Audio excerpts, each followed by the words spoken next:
Bupati Muara Enim. Itu informasinya sementara.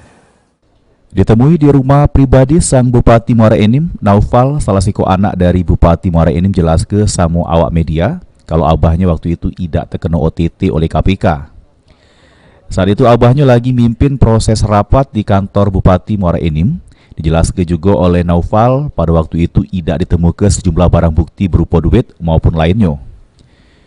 Pihak KPK dewek menjelaskan sama keluarga kalau abah mereka sudah digawa oleh KPK cuma sebagai saksi.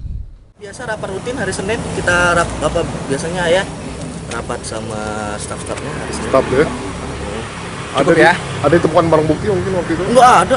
Nggak ada ya? Katanya keterangan dari KPK terakhir kali pas dibawa, ini kita bawa dulu ke Jakarta sebagai saksi. Itu kuncinya. Tidak membenarkan kalau itu Pihak KPK yang bicara KPK seperti gitu itu. yang bawa yang mau kemana nih Jakarta saksi. Gitu masih. Selanjutnya, pihak keluarga pun nyerah ke kejadian ini sama pihak KPK guna dilakukan proses hukum. Firman Hidayat, PAL TV.